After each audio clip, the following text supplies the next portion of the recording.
பொள்ளாச்சி பாலியல் வன்கொடுமை குறித்த தகவல்களை பொதுமக்கள் தெரிவிக்கலாம் என சிபிசிஐடி அதிகாரிகள் அறிவிப்பு தெரிவித்திருக்கிறார்கள். இதுகுறித்த கூடுதல் விவரங்களை கொடுப்பதற்காக செய்தியாளர் சரவணன் இணைப்பில் இருக்கிறார். அவரிடம் பேசலாம். சரவணன், சிபிசிஐடி அதிகாரிகள் என்னென்ன அறிவிப்பு வெளியிட்டிருக்கிறார்கள்? கூடுதல் விவரங்களை பதிவு செய்யுங்க. பொள்ளாச்சி பாலியல் வன்கொடுமை வழக்கு சிபிஐ விசாரணைக்கு பரிந்துரைக்கப்பட்டாலும் சிபிசிஐடி தொடர்ந்து விசாரணை மேற்கொண்டிருக்கிறார்கள். ஏனென்றால் முதலில் சிபிசிஐடி விசாரணைக்கு தான் மாற்றப்பட்டது. அதற்கு பிறகுதான் சிபிஐ விசாரணைக்கு பரிந்துரைக்கப்பட்டது. இன்னும் சிபிஐ விசாரணைக்கு எடுத்துக்கொள்ளவில்லை. இந்த நிலையில் சிபிசிஐடி நேற்றிலிருந்து விசாரணையை தீவிரமாக தொடங்கி இருக்கிறார்கள். இந்த நிலையில் அதற்கான ஒரு அறிவிப்பை ஒரு செய்தி குறிப்பை இன்றைய சிபிசிஐடி வெளியிட்டிருக்கிறார்கள். இதுல இதனுடைய விசாரணை அதிகாரியாக இருக்கக்கூடிய நிஷா பார்த்திபன், இவர் காவல் கண்காணிப்பாளர், அந்த சிபிசிஐடி காவல் கண்காணிப்பாளர் அந்த கோவை மண்டலத்திற்கு அவர் தரப்பில் இருந்து இந்த செய்தி அறிக்கை வெளியாக இருக்கிறது. அதுல முக்கியமாக இந்த வழக்கு தொடர்பான விவரங்களையோ அல்லது இவ்வழக்கில் தொடர்புடைய எதிரிகளால் பாதிக்கப்பட்டவர்களோ தங்களுக்கு தெரிந்த தகவல்களை கூறினால் அவர்களுடைய பெயர் மற்றும் விவரங்கள் வெளியில் விடாமல் ரகசியமாக வைக்கப்படும் என்று இதுல தெரிவித்திருக்கிறார்கள்.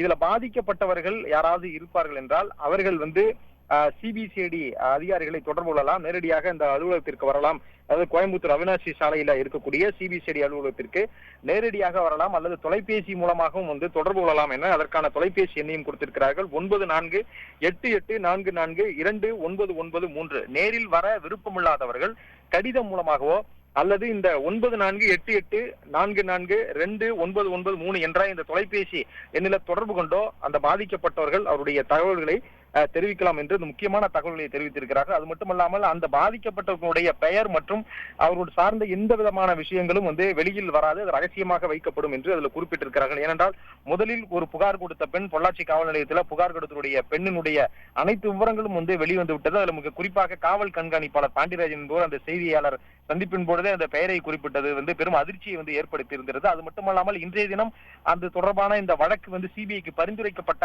அந்த அரசாணையில அந்த பாதிக்கப்பட்டவருடைய பெண்ணின் பெயர் குறிப்பிடப்பட்டு அது அரசியலில் வெளியிடப்பட்டிருக்கிறது, மறைக்காமல் வெளியிடப்பட்டிருக்கிறது. இது பெரும் அதிர்ச்சியை ஏற்படுத்தி இருக்கிறது. இந்த நிலையில இதனால் பாதிக்கப்பட்டவர்கள் தொடர்ந்து அவர்கள் புகார் கொடுப்பதற்கு வராமல் இருக்கக்கூடிய ஒரு சூழ்நிலை ஏற்படும். அதன் காரணமாக தற்பொழுது சிபிசிஐடி இது தொடர்பான ஒரு செய்தி அறிக்கை வெளியிட்டிருக்கிறார்கள். அதுல பாதிக்கப்பட்டவர்கள் நேரடியாக தொடர்பு கொள்ளலாம் அல்லது கடிதம் மூலமாகவும் கூட அவர்களுடைய தங்களுக்கு புகாரை கொடுக்கலாம் அல்லது இதற்காக விசாரணை அதிகாரிகளுடைய செல்போனிற்கும் தொடர்பு கொண்டு அவர்கள் பேசலாம் என்றும் குறிப்பிட்டிருக்கார்கள். மேலும் வழக்கு தொடர்பான படங்களோ வீடியோக்களோ இருந்தால் அதை சிபிசிஐடி அதிகாரியிடம் கொடுக்கலாம். அது தொடர்பான ஆதாரங்கள் யாரிடம் இருந்தாலும் அவர்கள் கொடுக்கலாம்.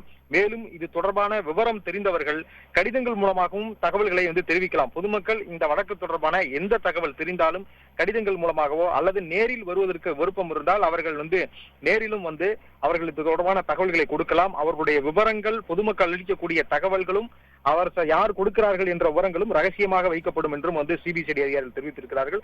மேலும் வழக்கினுடைய முக்கியத்துவம் மற்றும் பாதிக்கப்பட்டவர்களுடைய நலன் கருதி வழக்கு தொடர்புடைய புகைப்படங்கள் வீடியோக்களை சமூக வலைதளங்கள்ல பரப்ப வேண்டாம் என்று தெரிவித்துக் கொண்டிருக்கிறார்கள். இதுல நிறைய பேர் இது தொடர்பான வீடியோக்கள் வெளியாகி கொண்டிருக்கிறது. சில ஊடகங்கள்ல இது தொடர்பான வீடியோக்கள் வரும்பொழுது அதை அதனுடைய அது மறைத்துதான் சில ஊடகங்கள்ல வெளியிடுகிறார்கள். இந்த நிலையில அது தொடர்பான வீடியோக்கள் அது ஏற்கனவே வெளியாகி விட்டதனால நிறைய செல்போன்கள் மூலமாகவும் வாட்ஸ்அப் மூலமாகவும் இது தொடர்ந்து பரப்பப்பட்டு வருகிறது. ஆனால் இது குற்றம் என்று கூட தெரியாமல் நிறைய பேர் அதை தொடர்ந்து மற்றவர்களுக்கு பகிர்ந்து வருகிறார்கள். அது பேஸ்புக் மூலமாகவோ அல்லது வாட்ஸ்அப் மூலமாகவோ பகிர்வதன் மூலமாக அவர்கள் மீது இதுதான் காவல்துறை சைபர் கிரைம் அதிகாரிகளும் எச்சரிக்கிறார்கள். இது ஐடி ஆக்ட், இந்திய தண்டனை சட்டம், அது போன்ற பெண் வன்கொடுமை பிரிவுகளின் கீழும் இவர்கள் மீது நடவடிக்கை எடுப்பதற்கான வாய்ப்புகள் இருக்கிறது. அதற்கான ஆதாரங்கள் கிடைத்தால் அவர்கள் மீது கடுமையான நடவடிக்கை, கைது நடவடிக்கை வரை செல்லும் என்று ஏற்கனவே சைபர் கிரைம் போலீசார் தெரிவித்திருக்கிறார்கள். மிக முக்கியமாக இதுல யாரும் இந்த பாதிக்கப்பட்ட விக்டிம், அதாவது பாதிக்கப்பட்டவர்கள் சிறார்களாக இருக்கக்கூடிய பட்சத்துல அவர்கள் மீது போக்சோ வழக்கு கூட பதிவு செய்வதற்கான வாய்ப்புகள் இருக்கிறது. எனவே தொடர்பான வீடியோக்களை யாரும் பகிர வேண்டாம், குறிப்பாக பொள்ளாச்சி விவகாரத்துல தொடர்புடைய வீடியோக்களை யாரும் பகிர வேண்டாம் என்று இதன் மூலமாக சிபிசிஐடியினுடைய அந்த அறிக்கை குறிப்பிட்டிருக்கிறது. மிக முக்கியமாக பாதிக்கப்பட்டவர்கள் இதுல புகார் அளிக்க முன்வர வேண்டும் என்று தெரிவித்திருக்கிறார்கள். ஏற்கனவே பாதிக்கப்பட்ட ஒரே ஒரு பெண் தான் புகார் கொடுத்திருக்கிறார். ஆனால் அப்பொழுது 4 வீடியோ இருந்ததாக காவல்துறை வந்து தெரிவித்திருக்கிறார்கள். ஆனால் குற்றவாளிகள் பொதுமக்கள் பிடித்து விசாரிக்கும் பொழுது நிறைய பெண்களை வந்து மிரட்டி இது போன்ற படம் பிடித்திருக்கிறோம் என்று சொல்கிறார்கள். இப்படி பல்வேறு தகவல்கள் இந்த வழக்குல முழுமை பெறாமல் இருக்கிறது. இன்னும் விசாரிக்கும் பொழுது நிறைய பாதிக்கப்பட்டவர்கள் இருப்பதற்கான வாய்ப்புகள் இருக்கிறது என்று வந்து அனைவருமே கருதுகிறார்கள். அது அடிப்படையில் தான் வந்து இந்த வழக்கு சிபிஐக்கும் மாற்றப்பட்டது. ஏன் சிபிஐக்கு மாற்றப்பட்டது என்பது கூட அதை பார்க்கும் பொழுது இதுல வந்து இன்னும் வந்து அவர்களுடைய பேஸ்புக்கை எல்லாம் அந்த கைதானவர்களுடைய பேஸ்புக்கை எல்லாம் வந்து ஆய்வு செய்யும் பொழுது அதுல இன்னும் எத்தனை பெண்களோடு இவர் வந்து தொடர்பு கொண்டு ஏமாற்றும் நோக்கில் அவர்கள் பேசியிருக்கிறார்கள் என்பதை வந்து இதை சுலபமாக கண்டறிய முடியும். அதனால் அந்த பேஸ்புக்கினுடைய நிறுவனத்திடம் தொடர்பான விவரங்களை வந்து கேட்டறிவதற்காக இது போன்ற புலனாய்வு அனைத்து அதிகாரிகளும் கொண்டது போன்ற ஒரு புலனாய்வு மாற்ற வேண்டும் என்பதற்காக தான் சிபிஐக்கு மாற்றப்பட்டிருக்கிறது.